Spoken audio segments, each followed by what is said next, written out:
5 నిమిషాల్లో రెడీ అయిపోయే super tasty పచ్చడి కావాలా? టమాటాలు పచ్చిమిరపకాయలు కలిస్తే వచ్చే రుచి మాటల్లో చెప్పలేం.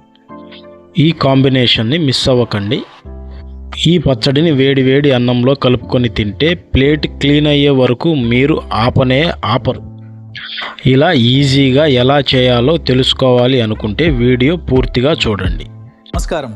ఈరోజు మనం రుచికరమైన వంటకం చేయబోతున్నాం. Hello everyone, today we going to cook something delicious. Come on, let's start.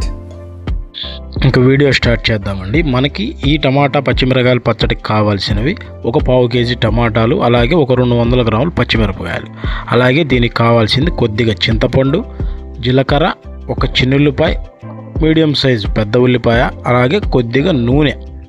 ఇప్పుడు ఈ టమాటాలు పచ్చిమిరపకాయల్ని శుభ్రంగా మంచినీళ్ళల్లో వేసి శుభ్రం చేసుకుందాం.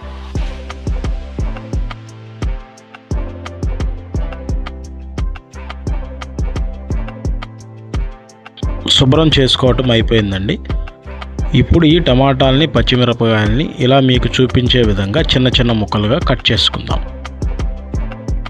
ఇలా చిన్న చిన్న ముక్కలుగా ఉంటేనే మనకి తొందరగా మగ్గుతాయండి. కొంచెం పెద్దవిగా కట్ చేసుకుంటే కొంచెం టైం ఎక్కువగా పడుతుంది. ఇలా చిన్న చిన్న ముక్కలుగా ఉంటే మనకి సరిపోతుంది. ఇప్పుడు పచ్చిమిరపకాయలు తొడాలన్నీ తీసేసుకొని వీటిని కూడా చిన్న చిన్న ముక్కలుగా మనం కట్ చేసుకుందాం.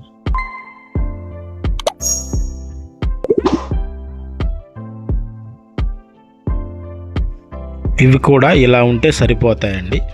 ఇప్పుడు మనం ఒక మీడియం సైజు ఉల్లిపాయను కూడా చిన్న చిన్న ముక్కలుగా కట్ చేసుకుందాం. కటింగ్ ప్రాసెస్ మొత్తం కంప్లీట్ అయిపోయిందండి.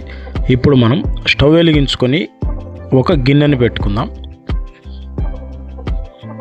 ఇప్పుడు మనం ఇందులో ఒక 2 టేబుల్ స్పూన్ల వరకు ఆయిల్ని పోసుకుందాం. నూనె కొంచెం వేడెక్కిన తర్వాత మనం కట్ చేసి పెట్టుకున్న ఉల్లిపాయ ముక్కల్ని వేసుకుందాం. అలాగే కట్ చేసి పెట్టిన టమాటా ముక్కలు, వీటితో పాటే మనం కట్ చేసి పెట్టుకున్న పచ్చిమిరపకాయలను కూడా వేసుకుందామండి.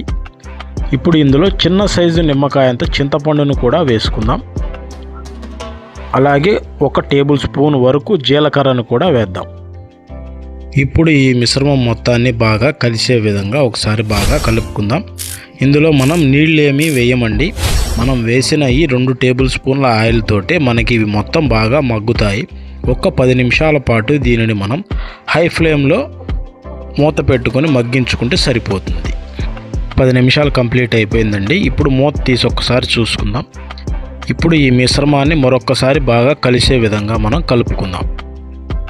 ఇప్పటి నుంచి ఇది సిమ్లోనే ఉడికించుకోవాలండి, హై ఫ్లేమ్లో ఉడికించకూడదు. ఇది కేవలం సిమ్లో మాత్రమే ఇక మీదటి నుంచి మగ్గించుకోవాలి.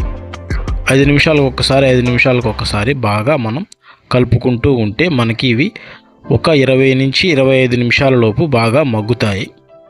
మధ్య మధ్యలో కలుపుకుంటూ ఉండాలి. మేము వాడింది నాటు టమాటాలండి. మాకు 25 నిమిషాల్లోనే ఇలా చక్కగా మగ్గింది. మీరు కావాలంటే ఇంకొక 5 నిమిషాల పాటు ఉడికించుకోండి. ఇప్పుడు మనం ఈ మిశ్రమాన్ని పప్పు గుత్తితోటి మెత్తగా మెదుపుకోవాలండి. మిక్సీలో వేస్తే మనకి పచ్చళ్ళు అంత టేస్ట్గా ఉండవండి. అందుకోసమే పప్పు గుత్తిని వాడుకోండి. పచ్చళ్ళు అనేవి చాలా టేస్టీగా ఉంటాయి. రోటి పచ్చళ్ళైనా ఏవైనా కానీ మిక్సీలో వేస్తే ఆ వేడికి అందులోని టేస్ట్ అంతా పోతుందండి. పచ్చళ్ళు కేవలం మనం మాన్యువల్గా చేస్తేనే పచ్చళ్ళు అనేవి చాలా రుచిగా ఉంటాయి. చూడండి పచ్చడి ఎలా వచ్చిందో.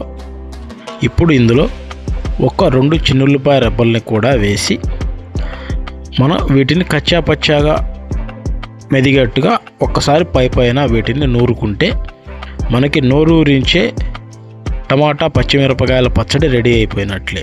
మీరు కూడా తప్పకుండా ఈ పచ్చడిని టేస్ట్ చేసుకొని ఎలా వచ్చిందో మాకు కామెంట్ రూపంలో తెలియచేయండి. ఈ పచ్చడి చాలా రుచిగా ఉంటుందండి. దీన్ని వేడి వేడి అన్నంలో కలుపుకొని తింటుంటే ఆ రుచికి మాటలు అనేవే ఉండవండి. తప్పకుండా ట్రై చేసుకొని తినండి. Thank you friends.